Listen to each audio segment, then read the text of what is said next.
ऐसा नए बंदे का क्या स्कैम हो सकते हैं जिसका उसको ध्यान रखना है, मतलब एक डिटेल में थोड़ा बता सकते हैं लोग। टर्म यही चलता है कि चेप दिया भाई, मैंने आपको कम मार्जिन और ज्यादा से ज्यादा मार्जिन क्या हो सकता है? उसको 200% पे ले जा सकते हैं। अच्छा। तो आंध्र प्रदेश में जूते नहीं बेच पाता था, वहाँ के लोग जूते नहीं पहनते। अच्छा। बिल्कुल लोगों ने नैरो बेचनी बंद कर दी और लोगों ने पहननी बंद कर दी। 8 साल से वहाँ पर लोग बूट कट बेच रहे हैं। अच्छा। 15 दिन मेरा काम बहुत अच्छा चलता था। अच्छा। 15 दिन के बाद कम हो जाती थी क्योंकि फुटफॉल कम हो जाता था। फुटफॉल, ये आपके व्यूअर्स को लगेगा कि मैं कुछ अलग बता रहा हूँ, लेकिन ये रियलिटी है। ये रियलिटी हमारे एनसीआर वालों को ये बात अजीब लगेगी कि टेक्निकल है, एक्सपीरियंस जरूरी है। एक्सपीरियंस तो है लेकिन फिर भी टेक्निकल है। बिल्कुल टेक्निकल है क्या? तो फिर उन लोगों के लिए काम नहीं। हाँ, उनके लिए नहीं। आप उस पर टाइम भी वेस्ट करेंगे और मनी भी। तो वो 6000 वाली चीज आपकी 60,000 भी हो सकती है। अच्छा, ऐसा भी है? बिल्कुल ऐसा है, रियलिटी है ये। हाँ। तो हमारा एक्सपीरियंस बताएगा कि हम उस डेड स्टॉक को ना लें, और ये लड़कियों को दिल पे ना ले जाते। तो इसलिए तो वो आपका कस्टमर कहीं नहीं जाएगा। हर कोई चाहता है बिजनेस शुरू करना। आज मैं एक बिजनेस आपके लिए लेके आया हूँ जो हम सब लोग चाहते हैं कभी ना कभी अपनी लाइफ में। हम चाहते हैं कि यार एक क्लोथिंग स्टोर खोलना चाहिए क्योंकि उसमें प्रॉफिट है, बिजनेस भी बड़ा फैंसी है, अच्छा बिजनेस है, लगता आसान है। उसी बिजनेस की आज मैं सच्चाई लेके आया हूँ। आइए चलते हैं दुकान में। आपका नाम सर? मेरा नाम वकार यूनुस है। जी वकार जी, आप कब से इस लाइन में इस काम को कर रहे हैं? रेडीमेड की लाइन मुझे लगभग 20 साल हो गए। 20 साल? हाँ। अच्छा, मतलब अच्छा खासा एक्सपीरियंस है आपको। हाँ, 2004 से लगभग मैं काम कर रहा हूँ। अच्छा। और 2004 से जैसे हमने अलग अलग राज्यों में काम किया है। अच्छा। मैंने आंध्र प्रदेश में 4 साल काम किया है, आंध्र प्रदेश चंडीगढ़ में 12 साल काम किया है। अच्छा। तो अलग अलग स्टेट का एक अलग अलग एक्सपीरियंस है। ये तो बहुत अच्छी बात है। अच्छा, इस लाइन में आपका आना कैसे हुआ? मतलब जैसे मैं मानता हूँ, मैं ये कहता हूँ कि जैसे ये जो काम है ब्रांडिंग का, मतलब कपड़ों का, जो भी यंग लोग होते हैं ज़्यादातर वो चाहते हैं कि मैं कोई काम शुरू करूँ, तो सबसे पहले दिमाग दो ही चीज़ों में आता है, या तो रेस्टोरेंट या फिर क्लोथिंग। ये दो चीज़ें सबसे पहले आती है कि हाँ भाई ये काम करना चाहिए। लेकिन मैं यही बताना चाहता हूँ इस वीडियो के माध्यम से कि इस काम में क्या आपको ध्यान रखना है, कितना प्रॉफिट है। दिखने में आसान है, जितना ही दिखता आसान है क्या उतना ही आसान ये है? और इसके बलबूते पे इस काम के हम कितना अपने आप को मतलब ग्रोथ दे सकते हैं। तो मैं इसी वजह से मैं आपसे ये पूछ रहा हूँ कि आपने यही लाइन पहले चुनी क्यों? सबसे पहले तो आसान हमारे लिए ये रहा कि हमारे पापा इस काम को करते थे। अच्छा, मतलब फैमिली बैकग्राउंड। हाँ, ठीक है। और इसमें एक चीज़ मैं ऐड करना चाहूँगा कि अगर आपका इसमें इंटरेस्ट है तो इस लाइन में आए। अच्छा। वरना कमाने के लिए तो और भी लाइन हो सकती है। और भी बहुत सारी लाइन है। अगर आपका इस इंटरेस्ट यही है कि मुझे कपड़े की लाइन में ही आना है, तो फिर आप इस लाइन में आए और पूरा मन बना के आए। अच्छा।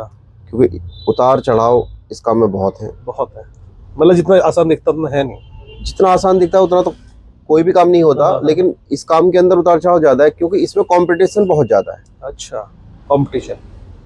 एक इसमें जो है कि कुछ लोग अनएक्सपीरियंस काम शुरू कर देते हैं, फिर बाद में उनको बंद करना पड़ता है। अब वो क्या क्या होता है ना कि मुझे पता है अगर मैं इस लाइन में आना, मैं एक बजट बना लूंगा अपना अंदाजे से कि भाई मुझे 5-6 लाख या 10 लाख 15 लाख लगाऊंगा, सामान उठाऊंगा, एक शॉप किराए पे लूंगा और मार्केट में शॉप लेके बैठ जाऊंगा।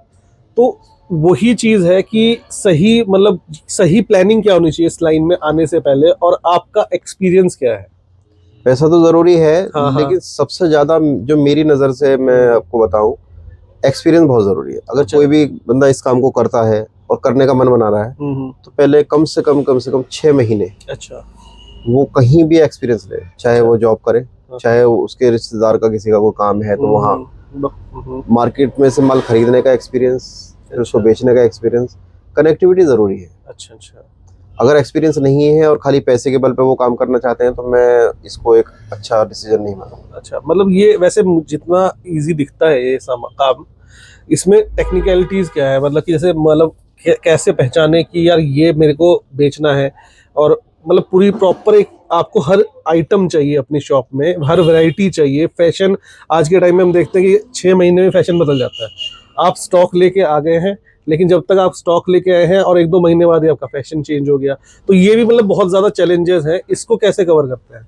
प्रायोरिटी ये रखें कि हम अपनी जो भी क्वालिटी ले रहे हैं उसको ज्यादा बल्क में न लें। अच्छा। स्टार्टिंग देखें अपने एरिया के हिसाब से। आपको लग रहा है कि मैं जो चीज खरीद रहा हूँ हो सकता है कि ये बेहतर चले, लेकिन आपके एरिया में उसकी रीच ना हो, अच्छा अच्छा, तो बल्क में ना ले, बल्क में ना ले, हाँ एक साथ। अच्छा अच्छा, और ये भी ना सोचें कि जो आइटम मैं ले रहा हूँ वो 100% बिक जाएगा, अच्छा, और रिसेंटली बिक जाएगा। टाइम लगता है माल बिकने में। कोई आइटम आपने लिया वो अभी नहीं बिका, हाँ हाँ हाँ, 15 दिन के बाद से उसकी रीच शुरू हुई। अच्छा ऐसा भी होता है? हाँ ऐसा भी होता है। मतलब आप कैसे एनालाइज करते हैं कि भाई मैं ये ही चीज लूं? अच्छा, इसमें जो होलसेलर्स होते हैं, जी। होलसेलर भी तो आपको मदद करते होंगे ना कि भाई ये वाला आइटम ले जाओ, ये चल रहा है। हाँ मार्केट में जब आप कनेक्ट होते हैं तो मार्केट में वो लोग बताते हैं आपको कि आप ये रनिंग आइटम है, ये जल्दी बिक रहा है, आप इसको अपनी शॉप पर रख के देखें, स्टार्टिंग करें, अगर इसका रिजल्ट अच्छा है तो हमसे लेके जाएं। वो लोग भी मदद करते हैं। अच्छा, लेकिन सब लोग ईमानदारी से बात नहीं बताते। हाँ वो तो अपना माल भी बेचना वो होता है। अपना माल बेचना होता है। हाँ हाँ हाँ, ये डिपेंड करता है अपनी स्किल पे, और आपका जो एक्सपीरियंस है वो बताता है आपको कि ये चीज चल पाएगी, ये रेट भी दे पाएगी या नहीं दे पाएगी। अच्छा अच्छा, तो मतलब घुमा फिरा के बात वहीं आ रही है कि एक्सपीरियंस Experience। एक्सपीरियंस के लिए आप ये बता रहे हैं कि आपको कम से कम 6 महीने, चाहे आपको बस सेल्समैन की तरह काम करना पड़े, तो आप काम कीजिए किसी भी शॉप पे। बिल्कुल, वो आपके लिए ज्यादा बेटर है, वो ज्यादा बेटर है खाली पैसे लगाने से। अच्छा अच्छा, आप कहीं भी इन्वेस्ट कर सकते हैं, फिर उसके बाद आप कम एक्सपीरियंस की वजह से, या आप कुछ टाइम के बाद कहेंगे कि मेरे समझ में नहीं आ रहा, फिर उसको बंद करें, तो वो नुकसान का प्रबंधन बन सकता है। हाँ मतलब कहने का मतलब गलती आपकी अपनी होगी और आप कहेंगे काम अच्छा नहीं है, यही है कि जैसे जिस शॉप में हम अभी खड़े हैं, इस शॉप के अगर हम राइट साइड देखें तो 4 दुकानें हैं, लेफ्ट साइड देखें तो 4 दुकानें हैं, लेकिन ये जो शॉप है इस पे मैंने क्वालिटी और प्राइस दोनों देखे हैं, तो इसीलिए मैं इनके पास आया था कि ये मुझे बताएं कि आप कैसे मैनेज कर रहे हैं कंपटीशन को, कैसे आप प्रिक्योरमेंट करते हैं, अपना माल लेते हैं, और क्या क्या चीजें ध्यान में रखते हैं।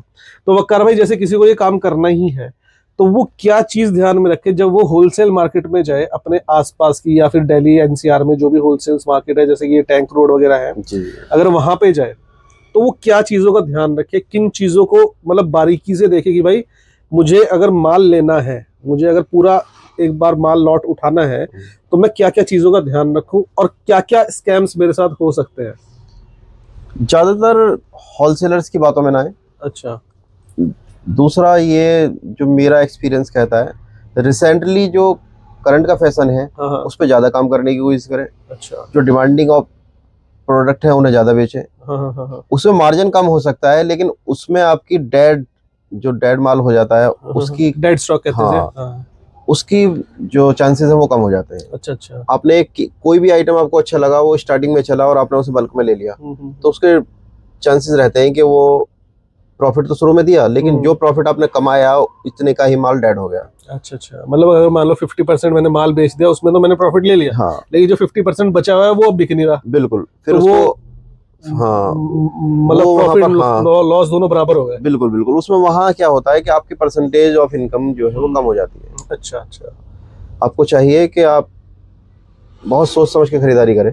अच्छा, जो भी खरीदारी करें वो ज्यादातर ट्रेंडिंग आइटम में करें। ट्रेंडिंग आइटम में। लेकिन जैसे आप जब आप भी जैसे माल लेते हैं, ये जितना भी आप लेते हैं सारा, तो आप लेते हैं तो क्या ऐसा नए बंदे का क्या स्कैम हो सकते हैं जिसका उसको ध्यान रखना है? मतलब एक डिटेल में थोड़ा बता सकते हैं तो आप, मतलब कि मार्केट में किसी भी मार्केट में आप जाइए तो पहले तो मुझे लगता है कि वो एजेंट से ही बचना होता है। सबसे पहले तो आप जब जाएंगे तो किसी भी जो बीच में कहते हैं कि मैं आपको सस्ता दिलवा दूंगा, सस्ता कहीं नहीं होता। अच्छा अच्छा, किसी भी वीडियो में वो बंदा कह रहा है कि या आप मार्केट गए, उन्होंने कहा मैं इतने में दिलवा दूंगा, इतने में दिलवा दूंगा, सस्ता कहीं नहीं होता। माल जितने का माल होता है इतने में ही, क्योंकि मैन्युफैक्चरिंग वगैरह सब आज के टाइम में सब जानते हैं, उसके बाद अपना प्रॉफिट रखते हैं, और कंपटीशन का दौर है, ज्यादा प्रॉफिट पे कोई काम कर नहीं सकता। हाँ ये है कि आप 4 दुकानों में पहले एक रेट ट्राई कीजिए, कहीं पर आपको कुछ जो डिफरेंस दिख रहा है उस डिफरेंस में माल खरीदे, लेकिन क्वालिटी चेक करके। अच्छा, क्वालिटी ज्यादा मैटर करती है। आपको इसकी स्किल होनी चाहिए, वो एक्सपीरियंस से ही आएगी कि हाँ कि आपने देखने में लगा कि आपको सेम है, लेकिन आपको वो डिफरेंस पता नहीं है कि वो इस आइटम को 50 रुपए महंगा क्यों बेच रहा था, और मैं इसे 50 रुपए सस्ता ले रहा हूँ, तो ये मुझे क्या चेप रहा है। मैं चेपना वो आजकल टर्म यही चलता है कि चेप दिया भाई, मैंने आपको निकाल दिया। तो लोगों को देखने में एक जैसा लगता है, वो आपको एक्सपीरियंस से ही आएगा कि मैं जो चीज ले रहा हूँ इसका फर्क है। 50 रुपए एक्स्ट्रा तो ले रहा है ये, लेकिन ये चीज मुझे बेटर दे रहा है। अच्छा। या कोई 50 रुपए में महंगी दे रहा है आपको, लेकिन आपका एक्सपीरियंस बताएगा कि ये चीज मुझे 50 रुपए सस्ती मिल सकती है। ये डिफरेंस आपको एक्सपीरियंस से पता लगेगा। ये तो एक्सपीरियंस की बात है कि भाई मुझे माल कौन सा लेना है, क्या रेट पे लेना है, और एक्सपीरियंस ही बताएगा कि ये बिकेगा कि नहीं बिकेगा मेरे एरिया में। मेरे एरिया में। हाँ, तो ये तो हो गई मतलब सामान माल को कैसे प्रिक्योर करना है, कैसे लेना है। इसमें वकार भाई जनरली मार्जिन क्या रहता है? मतलब देखिए लोकेशन का भी फर्क होता है, कंपटीशन का भी फर्क होता है, बट इन जनरल हम बात करें कम से कम मार्जिन और ज्यादा से ज्यादा मार्जिन क्या हो सकता है? डिपेंड, जैसे आपने कहा, डिपेंड करता है एरिया पर। अच्छा, कुछ लोग एनसीआर से दूर नहीं अगर नंबर की बात करें कि भाई 10% 15% कम से कम और ज्यादा से ज्यादा 50% 70% ज्यादा से ज्यादा, क्या मार्जिन का स्लैब क्या है वो? इसमें कोई क्राइटेरिया नहीं है ऐसा। अच्छा इसमें कोई ऐसे क्राइटेरिया नहीं है कि इतने परसेंट ही माल पे लेना है। अच्छा अच्छा। डिपेंड करता है आपके एरिया पर। हम्म। आप जिस एरिया में बैठे, किसी पोश एरिया में बैठे हैं, तो आप उसको 200% पे ले जा सकते हैं। अच्छा। वहां पर, क्योंकि वहां की क्वालिटीज भी फिर आपको मेंटेन रखनी है, और वो क्वालिटीज महंगी खरीदेंगे आप, और वहां पर जो आप जो भी शॉप या वो रेंट पे लेंगे उसका रेंट भी ज्यादा होगा, एक्सपेंसेस ज्यादा होंगे, तो उसको आप बढ़ा सकते हैं। अच्छा। और यही मार्जिन किसी कंपटीशन वाली जगह में है तो वहां पर 20% 25% पे ही आपको गुजारा करना पड़ेगा, क्योंकि वहां पर सेल आपकी ज्यादा होगी, तो ही आप उसको जीत पाओगे। मतलब फुटफॉल जरूरी है आपका। फुटफॉल जरूरी है, मतलब सारा गेम जो है मार्जिन का, या तो नंबर ऑफ कस्टमर्स ज्यादा हो, हाँ, या तो ये हो, या फिर क्वालिटी ऐसी हो कि आप सबसे ऊपर हो अपने एरिया में। बिल्कुल, आप ऐसा कुछ बेच रहे हैं जो किसी के पास नहीं है, किसी के पास नहीं, फिर उसका रेट आप कुछ भी कस्टमर के हिसाब से ले सकते हैं, और कस्टमर की डिमांडिंग आइटम है। अच्छा, तो इसमें डिफरेंशिएट कैसे करें? जैसे वकार भाई मैं आपको बताऊं, मान लो मुझे ये काम करना है और मुझे ये है कि जो मेरा एरिया है यहाँ से 5 किलोमीटर की रेडियस में अगर कपड़े हैं तो मैं ही अच्छी क्वालिटी दूं, तो मैं, जैसे आप दूसरे बंदे हैं वो भी माल वहीं से उठा रहे हैं, मैं भी वहीं से माल उठा रहा हूँ, लेकिन मैं डिफरेंशिएट कैसे करूंगा कि लोग मेरे पास ज्यादा है? मतलब कहने का क्वालिटी मैं कैसे मेंटेन करूंगा? मान नहीं याद है, मैं अगर जो जीन्स मुझे पीछे से 1000 की पड़ रही है, मैं उसको आगे 1800 की बेच रहा हूँ, तो मेरे जो बगल में दूसरा शॉपकीपर है या इसी बिजनेस में है, वो भी तो माल वहीं से ले रहा है, तो फिर मैं कैसे उससे मतलब जीत पाऊंगा? वो मैंने जो आपको बताया था कि एक चीज मैं ऐड और भी कर रहा हूँ अपनी बात में, कि उसकी पसंद अच्छी हो। अच्छा। जो बंदा अच्छी पसंद से और लोकल के टेस्ट को एब्जॉर्ब कर पाता है, वो ज्यादा अच्छी सेल कर पाता है। अच्छा अच्छा। हमारी खुद की पहनने की या खुद का जो वो लेवल है, एक स्टैंडर्ड है, उसी स्टैंडर्ड के हम माल खरीद पाएंगे। अच्छा अच्छा। एक स्टैंडर्ड और एक पहनने का और उसका हमें पता होना चाहिए कि हमारा जो कस्टमर है वो किस स्टैंडर्ड का, अगर हम उस स्टैंडर्ड के अकॉर्डिंग माल बेच पाएंगे तो उसमें मार्जिन कमा पाते हैं। मतलब कि ये भी एक स्किल है। हाँ, ये भी एक स्किल है। कहने का मतलब कि फुटफॉल तो आपकी शॉप पे आना ही है जब आप खोल के बैठे हैं, तो उसके बाद भी एक स्किल है जो जिसे कहते हैं सेल्समैन स्किल, जो आपको सेल करनी है, वो भी एक स्किल है। हाँ, वो खरीदने के बाद जो आता है, फिर उसमें आता है कि आप क्या सेल कर रहे हो और किस तरीके से कर रहे हो। अच्छा अच्छा। अब मैं चाहूँ तो आंध्र प्रदेश में जूते नहीं बेच पाता था। अच्छा। मैं यहाँ से जूते खरीद कर लेके गया, लेकिन जूते नहीं बेच पाता। वहाँ के लोग जूते नहीं पहनते। अच्छा। वहाँ के लोग ज्यादातर स्लीपर्स पहनना पसंद करते हैं। अच्छा अच्छा। गर्मी की वजह से? गर्मी की वजह से, और उन लोगों का वही है। अच्छा, ट्रेडिशनल वही हाँ, है। जूते पहनते हैं वो, लेकिन परसेंटेज कम है उसकी। अच्छा अच्छा। अगर हम यहाँ पर 6000 रुपए का या 7000 रुपए की या 10,000 रुपए की शायद चप्पल ना खरीदें, लेकिन वो लोग क्योंकि चप्पल ही पहनते हैं तो वो इतनी महंगी चप्पल खरीद लेते हैं। अच्छा, सही। अब मैं वहां पर जूते बेचने की कोशिश करूंगा तो ये मेरे स्किल नहीं है ये। हाँ, मतलब आपकी कितनी स्किल हो, हाँ, लेकिन आप जूते बेचने की जहाँ डिमांड ही नहीं है वहाँ बेच नहीं पाएंगे। मतलब डिमांड एंड सप्लाई भी मैच करनी ऐसा नहीं है कि वहाँ जूते की शॉप नहीं है, लेकिन वो वहीं के टेस्ट के अकॉर्डिंग वो चीजें बेचते हैं। ठीक ठीक। और सीजन के हिसाब से बेचते हैं। सीजन के हिसाब से। वहाँ हम लोग यहाँ लुंगियाँ रखेंगे तो हो सकता है पूरे दिन में एक भी ना बिके, पूरे महीने में 10 पीस ना बिक पाए हम, लेकिन अगर वहां पर लुंगी ज्यादा पहनते हैं वो लोग, तो वहाँ जीन्स नहीं बिकेंगे। बस ये मेरे आता है कि जो मेरे एरिया का टेस्ट है उसमें मुझे क्या बेचना है। मतलब आपको एरिया समझना जरूरी है इस काम को करने से पहले। बिल्कुल, आपको मतलब एरिया समझना जरूरी है। आपको जब माल लेना है तो वहाँ की टैक्टिक्स अलग है, वो समझनी भी जरूरी है। उसके बाद जब आपका फुटफॉल होगा, वहां पे आपको अपनी स्किल्स वहां पे भी सुधारनी है। तो सबका मिला के एक ही है कि आपको पहले जॉब करनी जरूरी है। बिल्कुल, इसी काम में एक्सपीरियंस लेना जरूरी है। एक एग्जांपल और भी है जी, कि मैं अगर यहाँ पर अभी कुछ दिन पहले मैं अगर यहाँ पर नैरो बेच रहा था तो मेरी खूब बिक रही थी। अच्छा, हाँ, वो अभी ट्रेंड आया था। तो उसके बाद बिल्कुल लोगों ने नैरो बेचनी बंद कर दी और लोगों ने पहननी बंद कर दी। फिर उसके बाद स्ट्रेट। लेकिन मैं जब 12 साल से चंडीगढ़ हूँ तो मुझे ये पता है कि पिछले 8 साल से वहां पर लोग बूट कट बेच रहे हैं। अच्छा। अगर मैं वहां पर नैरो बेचूंगा तो मेरी बिकेंगी नहीं। सही। वहाँ लोग बूट कट ही पहन रहे हैं। वहाँ बूट कट, मतलब हाँ वही है, मार्केट टू मार्केट बिल्कुल, डिफरेंस। जो डिफरेंस है वो समझ में आता है कि आपके टेस्ट क्या है। अच्छा, इस काम में सीजन भी होते हैं? बिल्कुल सीजन होते हैं, इस काम में मतलब किस तरह के फेस्टिवल सीजन होते हैं, अच्छा शादी के सीजन होते हैं, अच्छा यहाँ तक कि बरसात के सीजन के लिए भी आपको तैयारी पे रहना है कि अच्छा। यहाँ काम कम होगा तो हाँ। इसमें कैसे मुझे रेंट निकालना है, कैसे स्टाफ्स का, सब चीजें वो मेंटेन करनी है आपको। अच्छा, मतलब इस काम में भी सीजन है? बिल्कुल बिल्कुल। अच्छा, ऐसा भी कुछ होता है कि जैसे सीजन की तो एक बात मैं समझ गया, उसमें सेल कम ज्यादा और आपके आइटम भी सीजन के हिसाब से, इस ऐसा भी कोई टाइम आता है इस काम में कि भाई सेल्स कम होती हैं ऑटोमेटिक, ऐसा मतलब कोई महीने आते हैं? हर महीने होता है। नहीं, एक हर तो जनरल चल रहा है। हर महीने होता है। अच्छा। ये मैं एक्सपीरियंस आपको बताता हूँ कि हर महीने होता है। कुछ एरियो का तो हिसाब ऐसा होता है कि वहां पर जॉब करने वाले लोग नहीं होते। अच्छा। कुछ एरियो में होता है जॉब करने वाले लोग होते हैं, जो हाँ। जब सैलरी बेसिस लोग होते हैं वहां पर। मैं आपको हिमाचल का एक्सपीरियंस बताता हूँ कि वहां पर हम 15 दिन काम कर पाते थे।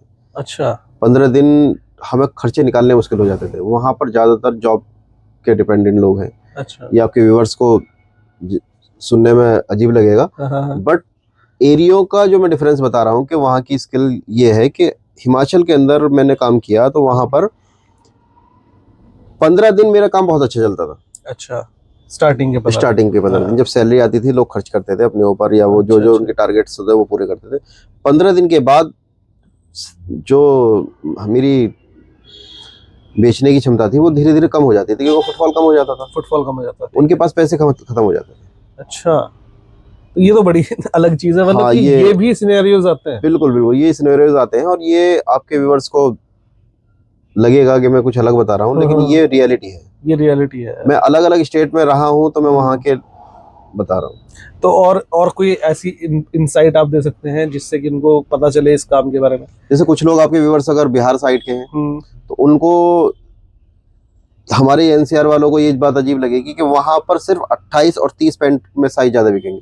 28 और 30? अच्छा। और यहाँ पर सेट आता है 28 से 36, 28 से 34। हाँ हाँ हाँ हाँ। तो उनके लिए प्रॉब्लम ये रहती है कि वो लोग बड़े साइज को उनके ब्लॉक होते रहते हैं। अच्छा अच्छा, मतलब कि वो 28-30 भेज देते हैं बिहार में जो बिक काम जाता कर रहा है। हाँ। और जो 32, 34, 36 हाँ, वो पड़े रहेंगे। वो उनके स्टॉक होते रहते हैं। अच्छा, डेड स्टॉक में चले जाते हैं। डेड स्टॉक में चले जाते हैं, या उन इस तरीके से मैनेज करते हैं, वो उनके लिए बड़ी प्रॉब्लम रहती है। अच्छा अच्छा अच्छा। और अगर हम यही इसको अपोजिट कर दें, हम चंडीगढ़ की तरफ चले जाएं या हम आंध्र प्रदेश की तरफ चले जाएं, तो वहां पर 28-30 स्टॉक हो जाएगा आपका। अच्छा। डेड हो जाएगा वहाँ। हाँ हाँ हाँ। वहाँ लोग कम है, वहां पर 40 तक साइज बिक जाता है। अच्छा, तो इसमें ऐसा नहीं है कि मतलब कि अगर मान लो जीन्स की वजह से कर रहे हैं हम, तो अगर मुझे 28 और 30 लेना ही नहीं है पीछे से, नहीं, वो सेट बनते हैं पूरे। वो सेट ही देंगे? सेट ही देंगे, बिना सेट के नहीं चलता मामला?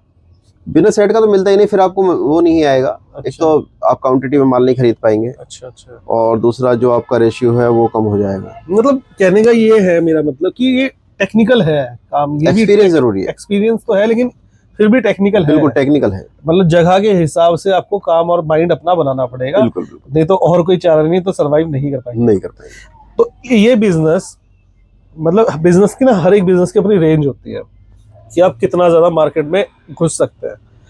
तो ये बिजनेस उस तरह का बिजनेस है कि आप अपना पूरा लाइवलीहुड इस पर डिपेंड कर सके, अगर आप ये काम को चला रहे हैं, आपका पैशन है तो। हाँ बिल्कुल, आप चला सकते हैं इसे। हाँ। दूसरी चीज ये है कि नहीं, मतलब कि मैं इस काम को करके, कोई बंदा इस काम को करके अपनी लाइफ सेट कर सकता है, प्रॉपर लाइफ सेट की भाई कल को यहाँ पे अगर हम इसी जगह की बात करें, गाजियाबाद में हम खड़े हैं, इस काम को करके मैं अपना घर, गाड़ी, बच्चों की पढ़ाई सब कुछ कर सकता हूँ। बिल्कुल कर सकते हैं सर, बस दिक्कत है कि आप उसको किस तरीके से लेकर जाते हैं। मतलब मैं इसके एग्जाम्पल इस तरीके से देना चाहूंगा कि आज टाटा, रतन टाटा जी या रिलायंस या जो भी, मतलब सब, आदित्य बिरला, सब रेडीमेड के उसमें आ रहे हैं। अच्छा। वो इसमें इसलिए आ रहे हैं क्योंकि उनके पास सोर्सेज हैं, स्पेस है और कैपिटल है उनके पास, तो वो लोग भी इस लाइन में आ रहे हैं। अच्छा, अच्छा। अगर आप उन सब चीज को एनालाइज करके अपनी रीच वहां तक पहुंचा सकते हो तो फिर सारी चीजें पॉसिबल है, कोई वो वाली बात। अच्छा, ये जो आपका प्रॉपर शोरूम है, ये तो खैर अच्छे लेवल पे है, अभी मैं दिखाऊंगा अभी, ये बहुत अच्छे लेवल पे, लेकिन बगल में मैंने 2-3 शॉप्स ऐसे देखे हैं, नॉर्मल कपड़े रख के बस बैठे हुए हैं और वो पूरा दिन बैठे ही रहते हैं। तो उन इस तरह के लोगों को आप क्या कहना चाहेंगे? मतलब बढ़ तो वो भी सकते हैं आगे, लेकिन वो छोटी सी शॉप में थोड़ा सा स्टॉक रख के बैठ गए, और मुझे नहीं लगता वहां पे ज्यादा सेल। खाली सरवाइव करने के लिए, या किसी बंदे को ये चाहिए कि मैं जैसे जॉब से रिटायर्ड हूँ और मुझे एक पर्टिकुलर एक अमाउंट है उसे लगा के और बस जो बिक गया, तो फिर उन लोगों के लिए काम नहीं है। हाँ, उनके लिए काम नहीं है फिर। इस काम के अंदर मेंस पावर भी जरूरी है, अच्छा, और कैपिटल भी जरूरी है। दूसरी चीज ये है कि इसमें हार्ड वर्क जरूरी है। हार्ड वर्क मतलब कि प्रॉपर एक बिल्कुल बिजनेस, प्रॉपर बिजनेस है ये, प्रॉपर बिजनेस है, कोई आपकी गल्ले वाली दुकान नहीं है। नहीं ऐसा नहीं है कि आप आगे बैठ गए और दुकान में माल भर दिया और शाम को गले से गिन के ले गए, ऐसा नहीं। इसको पूरा पॉइंट आउट करना पड़ता है। अच्छा, इसको पूरा प्रॉपर आपका डायरेक्शन चाहिए। बिल्कुल काम खुद बताता है आपको कि आपको क्या इसके अंदर कमी है और क्या इसके अंदर ऐड करना है। अच्छा, अब ये बताइए कि आपके पास कितने सेल्समैन हैं अभी इस काम में? यहाँ पे हम चार सेल्समैन हैं। 4 सेल्समैन है आपके पास, तो उनको आप कैसे मैनेज करते हैं? जैसे कभी कोई छुट्टी कर गया, कभी कोई अल्टरनेटिव रखे हुए हैं। अच्छा, अल्टरनेट। हाँ, अब 2 लड़के हैं, 2 भाई हैं मिसाल के तौर पे हम लोग, अगर हमें फुटफॉल ज्यादा हो गया तो हम एक भाई को और बुला लेंगे। अच्छा, कोई स्टाफ कम हो गया तो उसकी जगह अल्टरनेट दूसरे को रख लेंगे। अच्छा, ये कर पाते हैं। अच्छा, मतलब ये भी है। और इसमें आप सेल्समैन किस हिसाब से सेलेक्ट करते हैं? मतलब कि उसके अंदर क्या स्किल? उसके अंदर भी एक्सपीरियंस होना चाहिए। उसके अंदर भी, अगर कोई नया बंदा आ रहा है तो उसके अंदर क्या स्किल्स देखते हैं आप उस पर टाइम भी वेस्ट करेंगे और मनी भी। अच्छा, पहले उसे सिखाने में वक्त खराब करेंगे, और फिर उसके बाद एक्सपीरियंस बंदा वो आपको कमा के भी देगा। इसमें भी टारगेट्स होते हैं? आप सेल्समैन को टारगेट देते हैं? हम नहीं देते, लेकिन हमें टारगेट देना चाहिए। अच्छा, देना चाहिए। किस तरह के टारगेट्स होते हैं? मतलब देखिए, मेरी बात सुनिए, आप मेरा कहने वाला है कि फुटफॉल तो सेल्समैन जो अंदर बैठा है वो नहीं ला सकता, लेकिन वो अगर फुटफॉल आ गया तो उसके अंदर फिर क्या स्किल्स होनी चाहिए कि वो कन्वर्ट कर दे उसको सेल में? वो उन जगह पे ज्यादा है, जैसे आप पोश एरिया में कहीं पर है तो वो उसकी स्किल पर डिपेंड करता है कि मैं एग्जांपल अभी आपको फिर एक जगह का और देता हूँ। चांदनी चौक में मैंने काम किया है। अच्छा, तो वहां पर हम एक ही चीज को 6,000 रुपए का लहंगा बेच रहे हैं, और आप इसका काउंटर चेंज कर दीजिए। अच्छा। जैसे आप तेजा पे चली जाइए या आप किसी और बड़ी उस पर चले जाइए, तो वो 6,000 वाली चीज आपकी 60,000 भी हो सकती है। अच्छा, ऐसा भी है? बिल्कुल ऐसा है, रियलिटी है ये। ये 60,000 भी हो सकती है। अच्छा, और ऐसे लोग हैं हमारे हिंदुस्तान के अंदर कि वो लोग बार्गेनिंग करने को एम्बैरेस समझते हैं, शर्मिंदगी समझते हैं। अच्छा, वो बस कार्ड निकालते हैं और पेमेंट कर देते हैं।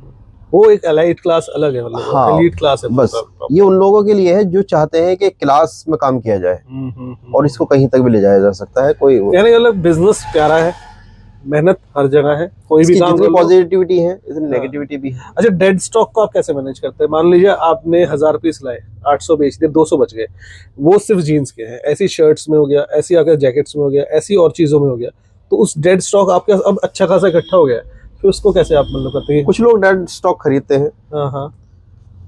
वक्त के हिसाब से डेड स्टॉक होता है उसको खरीदते हैं वो लोग, तो उनको दे दिया जाए। अच्छा, उससे नया माल खरीद लिया जाए। अच्छा, कुछ लोग डेड स्टॉक को इसलिए नहीं बेचते कि मैं तो इतने का खरीद कर लाया था, इससे कम में क्यों बेचूं, तो वो पैसे फिर ब्लॉक ही होते हैं, उसका यूज नहीं कर पाते। अच्छा, एक टाइम के बाद उसको यूज कर लेना चाहिए, उस पैसे को, उस लिक्विडिटी को मतलब निकाल दो, वो जगह भी ले रहे हैं, पैसा भी ब्लॉक है। बिल्कुल। अच्छा, एक टाइम के बाद वो हो जाना चाहिए। अच्छा, होलसेलर्स वापस नहीं लेते डेड स्टॉक? नहीं, मतलब कोई ऑप्शन है ही नहीं है सर? डेड स्टॉक कोई वापसी नहीं लेता। अक्सर ऐसा होता है कि जो लोग नए काम करने वाले होते हैं उनके साथ प्रॉब्लम, जो स्कैम की बात कर रहे थे, जो उनके डेड स्टॉक है वो नए दुकानदारों को दे देते हैं। अच्छा, ठीक। तो वो हमें समझने की जरूरत है, हमारा एक्सपीरियंस बताएगा कि हम उस डेड स्टॉक को ना लें। और ये जो करंट के स्टॉक है, मैं बार बार कह रहा हूँ करंट के इसलिए कह रहा हूँ कि वो करंट के स्टॉक इसलिए लें कि वो मार्केट में है, आते ही बिक जाएगा। ये जो काम है ये तो सारा मेंस का है आपके पास, तो इस कैटेगरी में आपने कैसे, मतलब अगर कोई नया बंदा आना चाहे तो इस कैटेगरी में कैसे डिफर करे कि भाई मैं लेडीज काम करूं, जेंट्स के लिए काम करूं या किड्स के लिए काम करूं? जितना मैं एज ए लेमैन, मतलब मुझे पता है किड्स में ज्यादा कमाई भी है, मार्जिन भी है, मुझे ऐसा लगता है। तो आपके हिसाब से वो क्या क्राइटेरिया होना चाहिए कि बंदा डिसाइड कर पाए कि मैं लेडीज गारमेंट्स में चले जाऊं, मेंस गारमेंट में जाऊं या किड्स गारमेंट में जाऊं? इंटरेस्ट पे डिपेंड करता है। इंटरेस्ट पे, उसका इंटरेस्ट जिस चीज में है वो काम करे। पैसा हर लाइन में है, बस काम में किसी में भी कमी नहीं है, हाँ। करने में कमी है। वैसे इन जनरल अगर बात करूं मैं आपसे, तो किड्स में मार्जिन ज्यादा है इस मेंस गारमेंट से? नहीं, मैं इस बात को नहीं मानता। मैं ये मानता हूँ कि हाँ। मार्जिन सभी में है, अच्छा अच्छा। डिपेंड करता है एरिया पर। और लेडीज में?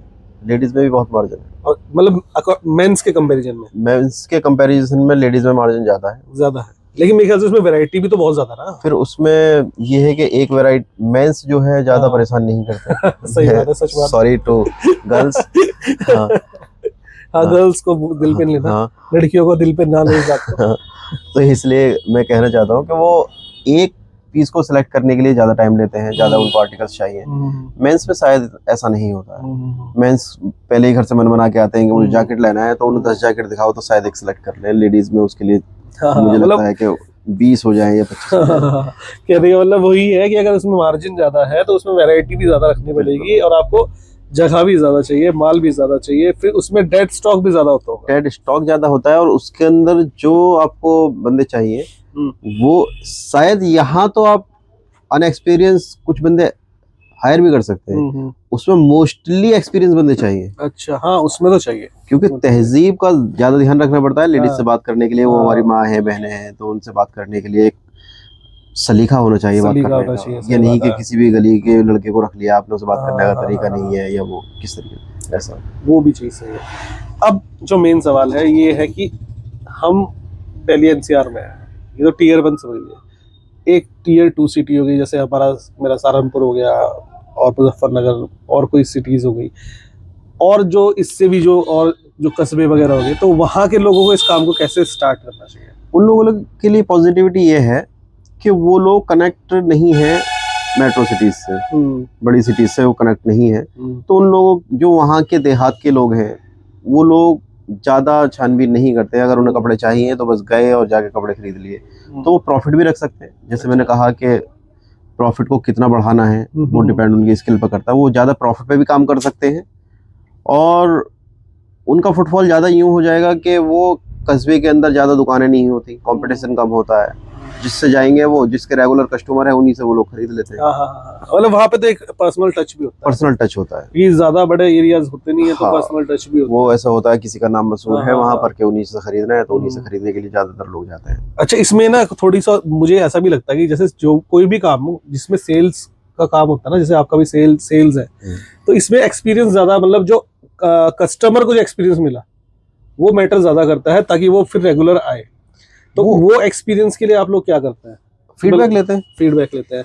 नहीं, आप अपने साइड से ऐसे भी करते हैं कि मतलब जैसे मैंने आपसे शर्ट ली, अब शर्ट मैंने आपसे ली, अब मैं आया हूँ 4 किलोमीटर दूर से, मैंने शर्ट आपसे ले ली, लेकिन मुझे पता है 3 किलोमीटर, अगर मैं जहाँ से 4 किलोमीटर आया हूँ, 1 किलोमीटर पहले भी शॉप है, मैं दोबारा आपके पास आ रहा हूँ फिर भी, तो वो क्या टैक्टिक्स है आपकी?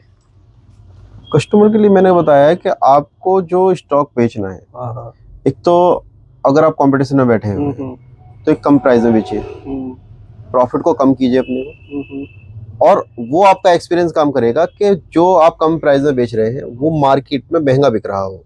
अच्छा, हाँ। फॉर एग्जाम्पल मैं कोई शर्ट बेच रहा हूँ, मार्केट में उसका रेट है 700-800, और उस पे आपका परसेंटेज ऑफ मार्जिन जो है वो कम हो रहा है, लेकिन आप उसको बेच रहे हो उस पर ही, तो वो आपका कस्टमर कहीं नहीं जाएगा। अच्छा, मतलब उसको फील होना चाहिए कि हाँ भाई आप क्वालिटी भी दे रहे हो और सही प्राइस भी आपने रखा हुआ है। बिल्कुल।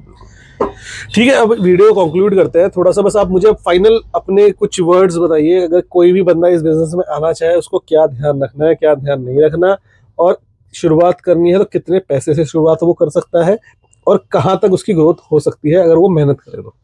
एक बार व्यूअर्स को आप मेरे बता दीजिए। जो लोग खाली वक्त को काटने के लिए, या आप ये सोच रहे हैं कि पैसा लिया और हम ये काम शुरू कर देंगे और वो मेहनत नहीं कर पा रहे, मेरे लिए उनके लिए सॉरी, वो इस काम को ना करें।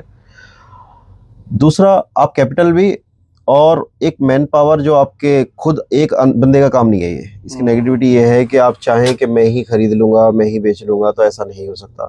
दूसरे पे डिपेंड काम ना करें। अब इस काम को आप 2 लाख से भी शुरू कर सकते हैं एक छोटे से एरिया में, और इसकी कोई कैपिटल नहीं है, लिमिट नहीं है कि आप इसमें 1 करोड़ लगाएं, कितना भी पैसा लगा सकते हैं। और फ्यूचर आने वाले वक्त में मैं इसकी नेगेटिविटी एक ये मानता हूँ कि जब से ऑनलाइन शुरू हुआ है तो मार्केटों को सिकोड़ दिया गया है, मार्केटें खत्म हो रही हैं, तो हमें जमाने के साथ चल के इसको लेकर चलना पड़ेगा, ऑनलाइन जुड़ना पड़ेगा, वेबसाइट्स बनानी पड़ेंगी ताकि हम आगे तक लॉन्ग टर्म तक काम कर सकें। इंस्टाग्राम पे आपको शो करना पड़ेगा। बिल्कुल, इंस्टाग्राम, जो भी आपकी सोशल मीडिया प्लेटफॉर्म है, सब पर आपको आना पड़ेगा।